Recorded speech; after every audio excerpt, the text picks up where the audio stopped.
Hey guys, so had an interesting, I guess, afternoon, evening. Went to visit my uncle, my father's brother, who is unfortunately, not in the best of health. He lives in a facility because basically he needed 24-hour care. It's a long story. And so, today was his birthday. And, a few of us got together, like, basically, you know, myself, my parents, and, my father's friends, but also a friend of my uncle's they were business partners, but they were also friends. And, we're sitting there, it's interesting because my uncle's friend, he's very active with Israel. He's very active with Ukraine, but also with Israel. He's not religious necessarily, but he's pro, He supports people who are, let's say. And, we're just sitting there talking about whatever, internal Israeli politics, I guess, and everything that happened over the years. We were talking about, the Golan Heights and Judea and Samaria, and Lieberman vis-a-vis Bibi vis-a-vis Lieberman, Barak, Ehud Barak vis-a-vis everybody else, Arafat vis-a-vis humanity. Hey, Yamach Shemo. And just, having one of these, like, conversations, the typical conversation that people who are normal, who support Israel, will have about things that are going on internally now. All the stuff, whatever it is. Agree, disagree, whatever it is, right? Mostly agree, but a little bit disagree. And there's another friend of my father's who's sitting there. He's kind of like, I don't want to say he's clueless about everything, but this is a Jewish guy who I guess was, he went to school with my father. He saw the same things that my father did in terms of, kind of history in the making, and whatever they saw that was happening with Israel at the time. They were like 13 years old, and then of course when they were already in college, the 73 war. First it was the 6-Day War, then it was the Yom Kippur War. So they saw stuff, they saw stuff that was being reported in the Soviet media, on TV, but they knew the truth, right? And supposedly they cared. My dad for sure did care. And I'm just sitting there, I'm looking at this guy, and he's seemingly not really interested in this discussion. Without getting into too much details, I realized, let's put it this way. When there's somebody in your family, particularly in his family, that basically has made Israel, anything to do with Israel, anything to do with even being Jewish on a cultural level, essentially verboten, this is what can happen. Right? I'm not going to go into it because honestly I feel bad for the guy. Right? And then I thought to myself, I just want to thank Hashem that at the very least, I grew up the way I grew up. I didn't grow up in a religious family, traditional, spiritual, whatever you want to say.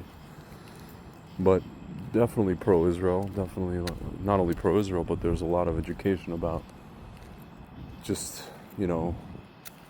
everything that went on with relation to Soviet Union and KGB and, the regime and the Arabs and all, this whole dynamic, right, that I spoke about before in a previous video. And then it kind of, Baruch Hashem helped me understand what's going on college campuses. And it basically gave me the tools to speak to you guys like this, right? And then, obviously when I started learning Torah, started integrating that into, kind of combining everything and just making this whole whatever, new kind of concoction of my own, right? Even though it's not solely my own. And I'm not the only one that does this, so at least I don't think so. And it's interesting because speaking of Torah, right? And I always think back, similar to like this guy that I just mentioned, right? There's guys that are my age and younger who I met in yeshiva when I first went to yeshiva, who grew up in homes where either, let's say, the parents had no clue about, Soviet stuff or Arabs or history or anything, right? No clue about, really no clue about anything. Not only no clue, were either anti the whole idea of their kid going to Israel because they think it's like hell on earth or something like that, or because they see what they see in the media, wars constantly and whatever it is, and not having a concept that there's like everyday life, right? Or just being completely anti-religion altogether, right? Anti-Torah, anti-religious, whatever they think is, whatever, like, what do you call it? Caveman-ism. So I thought about all this, my father's friend, the guys I knew in yeshiva, and I realized, I'm very blessed in that regard. There was things I spoke about the other night, all the stuff going on with, Parnasa, Shidduchim. I'm not the only one, by the way, dealing with it. A few people I know, not just people I know, a lot of people are dealing with it in the community. Not being able to find their zivug, whether it's their own fault, whether it's not their own fault. And even when we say it's their quote-unquote their own fault, it's really not. Because, listen, whatever. If it's not your zivug, it's not your zivug, right? Like, why are you supposed to marry somebody you don't want to marry, right? And yeah, it's okay to be picky. It's very okay to be picky. Be as picky. I say, be as picky as humanly flipping possible. Be more picky than you are. How's that? I'm gonna be extremely picky. Yeah. What's it called? Whatever. So, yeah. So I was talking about all that stuff the other night, but I really realized, like, honestly, Baruch Hashem, like I go to these events and I realize, yeah, it's hard to find the zivug. Business is hard. In general, any business, right? It's hard to make money, right? For anybody, even guys who make a lot of money, it's hard for them to do it, right? But at the end of the day, guys, there's a song, and I'm going to sound corny when I do this, when I say this. I'll say it in Russian. The song goes, «Очень счастливый я, потому что я еврей». Very lucky, I guess, or the word is not luck. It's, very besimcha, very, like, glad, very, very, not gifted, very, fortunate, there we go. Very fortunate that because I am a Jew. But not only I'm just a Jew, what does that mean? That means a person who's conscious of, at least tries to be, right? Conscious of, what's going on with his people and himself with respect to the story of the Torah, the story of the Jewish people, the story of, what Nevuah spoke about, what prophets spoke about, the story of Israel, the story of everything that's going on here in America and other places, really, not just America, in Europe. Folks, we're part of we're living through a Parsha, basically. We're living through a Torah Parsha. We have to realize that. But we're fortunate to be living in a Torah Parsha. We're fortunate to be part of this nation. We're fortunate to be, Baruch Hashem, As, Rav Kook says, and I mentioned this before, our problems are great, our foibles are great, but our consolations are even greater. And what's our consolations? Mashiach, Beis HaMikdash, the temple, Mashiach, Jerusalem, the Shekhinah, peace on earth, all these things. That's our consolations. It's nice, right? I mean, it is nice. So, I really am kicking myself in the butt because I don't stop to say thank you for that enough. I don't do it enough. I remember it, I think about it, every time I'm at one of these events, Shabbatons, whatever, somebody reminds me of it, or, the whole, klal, the whole group of it, And again, it sounds like, when it happens, it sounds a little corny, kind of like very folksy, hokey, corny, But in the end, it's absolutely true, guys. It's corny because it's true. Sometimes the corniest things contain the biggest truth in them. Like truth that you can't even say, you can't refute it, right? You're gonna say, oh no, yeah. Now some people do say, oh man, I wish I wasn't Jewish, right? Some people do say that, but those people are idiots. Most people, people who go to these Shabbat events, Shabbat meals, Jewish events, Israel events, if somebody starts singing, oh, how fortunate I am to be a Jew, or, other songs similar to that, or something about building the Beis HaMikdash, that person is going to be like, yeah, they're going to agree with that. I am fortunate. And they're going to sing along, and it's corny, and it's funny, and it's whatever. But it's true, and it makes a person feel good. The neshama wakes up as a result, right? Like, I've never seen a person just walk out of a room and again, unless it's something super anti-religious, but like, people start dancing, people start singing, So, that's all I wanted to really say. I mean, I don't really thank Hashem enough for, I guess, putting me in the position that I'm in. Whatever the heck that is. Whatever it's called. I don't even know what it's called. It's not rabbi, that's for sure. For sure not. For sure not. I give that title. I would give that title. I would disgrace that title. Such a title. Really. Really, you don't even know. Frank says it a lot about himself. I don't think it's true, but yeah.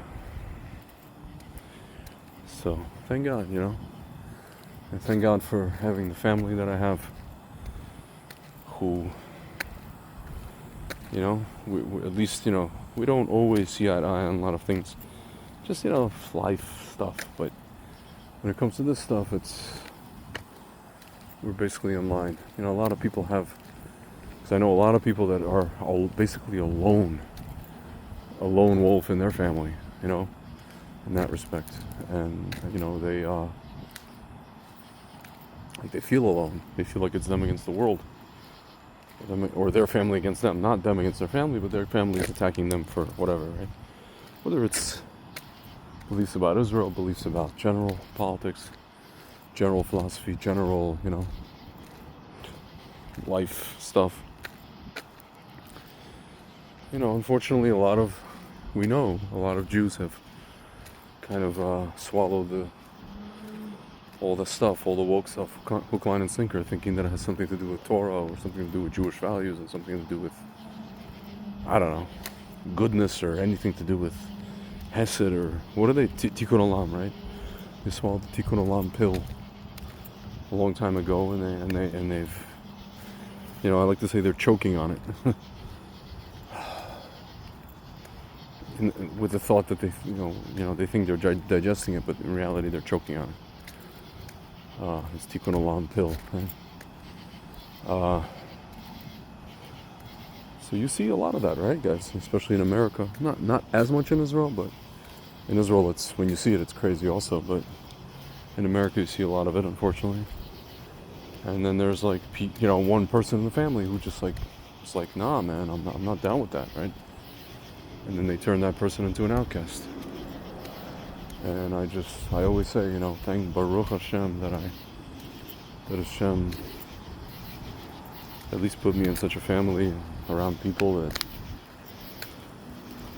have their, at least in that respect, have their head on straight, and then extended, whatever. Family friends were also like that. Again, today, this person who was very active with Israel, he actually was, instrumental in basically recommending me for a job when I used to work in Israel for this organization. Meaning, I didn't, it's not one of those things where I was qualified for the job, but I was he was the one that brought up my name and made me known to this person who eventually would, hire me, and he was my colleague or whatever, another person. And Baruch Hashem, So at the end of the day, it's like, we get lost it's very easy to get lost in the internal, I can't even say politics, but internal drama, I guess, of any community, in particular the Jewish community, organized whatever, right? Organized Jewish world of, certain cities in America / the Anglo-Jewish world in Israel. It's very easy to get lost in this, this kind of soap opera environment, so to speak. And it's very easy to become, I'll use the word. It's easier to fall into I don't want to say bitterness, but it's easy to fall into shtuyot, right? And just lose what is it called? The eye on the prize, Or, your eye goes away from the prize. Lose sight of the ball, so to speak, right? And the ball is in front of us, guys, The ball is what? Hamas. The ball is Torah. Teaching our fellow Jews Torah and mitzvot. The ball is Iran. The ball is, making sure we stay safe. If we're going to stay in the diaspora, some of us, make sure we stay safe in wherever we are. Make sure we, I don't know, if a particular person becomes the mayor of a particular city, to be vigilant or to know what to do or where to go. Maybe leave, if we have to. Seriously. That's the ball. That's the ball we should have our eye on. Not, they didn't give me the shidduch. What am I gonna do about, how long can I do this business for? Parnasa, blah, blah, blah. Oh, this guy screwed me over. Oh, this guy's this guy's that. This guy didn't pay. This guy, whatever. Folks, we I'm not saying anything, I'm not the only one going through this, right? Tell me I'm not. But that's not the ball, right? That's shtuyot. That's you can say it's tzvi, well, that's life, You can't just ignore it. We can't, but we also can't allow it to make us bitter, because at the end of the day, again, we're on the same side here. We have, when I say internal enemies, we have the Erev Rav. We have, meaning we should not become each other's enemies, right? We have the Erev Rav, and then we have other enemies, Ishmael, let's say. The broader category of Ishmael. Today I was, Erdogan said some stuff. He's not Arab, he's Turkish, but, whatever. He's talking about how Israel does, the G word.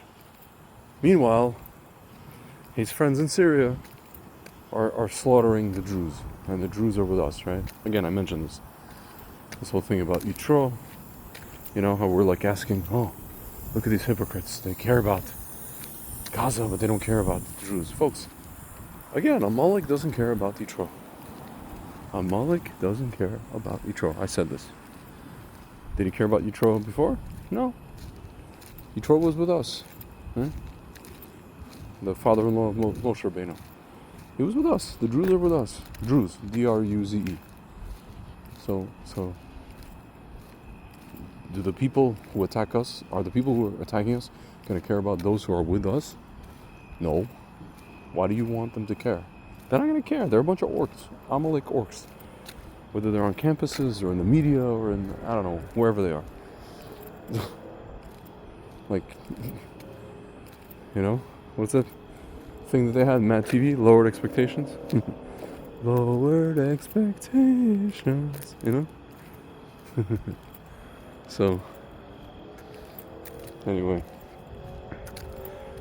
Yeah, guys, that's, you know, you have enough to worry about externally. And internally, yeah, we should work on ourselves. Just focus on,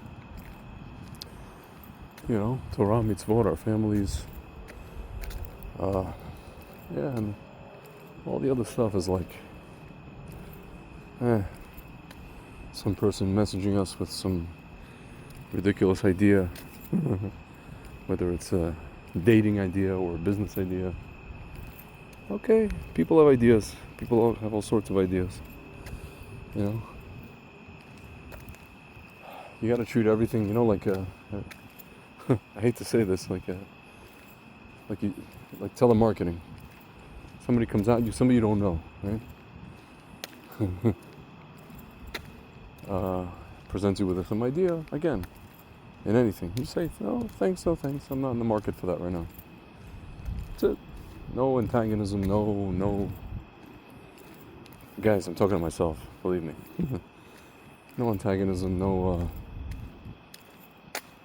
whatever, right? Lectures. Don't try to help the person. You won't help them. You won't help them to help you. Meaning you're not, there's nothing you can say that will teach them how to properly treat you, let's put it that way. If they don't know how to treat you to begin with, there's absolutely no way. The only real way to teach them is to just like make a boundary, right?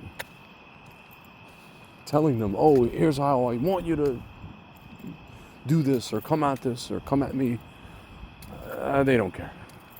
If anything, folks, they're gonna just be like, oh, really? Okay, here's some more of the crap that I originally sent you.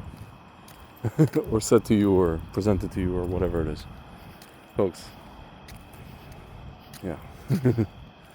I have learned the hard way. But anyway. Yeah, guys. Just say thank you, you're a Jew. Say thank you, you're connected to Israel. Say thank you that's, you know, part of Hashem's, you know, say thank you that's part of the apple of Hashem's eye, because it is, because He told us it is in the Torah. And that's it, guys. That's really, honestly, that's like the most important thing. I don't think there's anything really else. When you slice it down, there's really nothing else that's more important. And just to know that if you have people, loved ones in your life who are kind of on board with that idea, that is great. Because again, I know people who they don't have those people in their life, and they're by themselves, right? So yeah, Baruch Hashem. All right, guys, Laila Tov.